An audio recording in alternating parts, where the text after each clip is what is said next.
And do you think we should still be looking at restrictions, which is what we're seeing in some nations of the UK, or is it now time for Boris Johnson to be issuing guidance?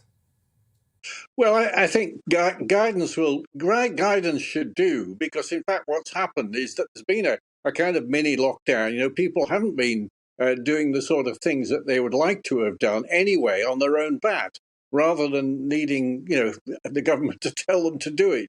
So there has been there have been many problems for the hospitality industry, and many shows have been put off or cancelled or postponed and that kind of thing anyway. And the need to do more is a very hard decision to take, because do you need to do more? And I'm sure that's something that is exercising the Prime Minister's mind as we speak.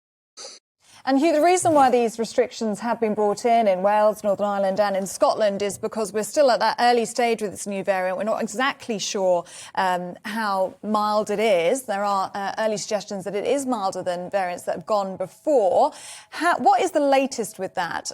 Is it something that's looking mild? Is it something that we shouldn't be worrying about? Or do you think we could be expecting hospitalisations to go up? Well, it is mild. All the data suggests that. I mean, the initial data from South Africa was quite optimistic, and the data from the UK has backed that up. So there doesn't seem to be any doubt that it's mild. Of course, what do you mean by mild? It still puts people in hospital. People have died from being infected with this virus. It's not trivial. It's whether it's worse than a bad flu is hard to say, but it's in the same order. Now, what we have to remember, and what the Prime Minister will have to have in his kind of thinking, will be we're better at treating it when people do get into hospital. We've got some new drugs coming along which look very promising, and of course we've got the booster program, which is protecting the most vulnerable, and the most vulnerable essentially are elderly people, because that's been the characteristic of this virus. It hasn't gone for children. It may have infected children who then have infected their elders, but it's the elders who've taken the hit from the virus, and that's another part of the thinking I'm sure that will come in. What is the age distribution of infections? Are the elderly escaping because of boosters? And that's something, again, that the Prime Minister will have to put into his deliberations and decide, yes, the boosters are working. Are they giving 70% plus protection from hospitalisation and so on? And all that, it's a really very complicated mixture of things that he'll have to decide, they have to use to decide whether he should do any more.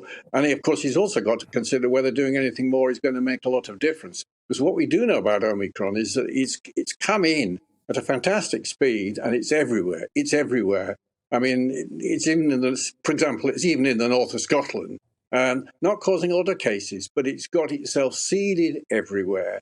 And that means that it's really going to be quite difficult to stop it by the sort of measures that we're talking about. What those measures will do will reduce the number of cases. And whether we have to reduce the number of cases as much as we can by putting pressure on other parts of the economy will essentially be determined by its health impact on the vulnerable, as measured by hospital admissions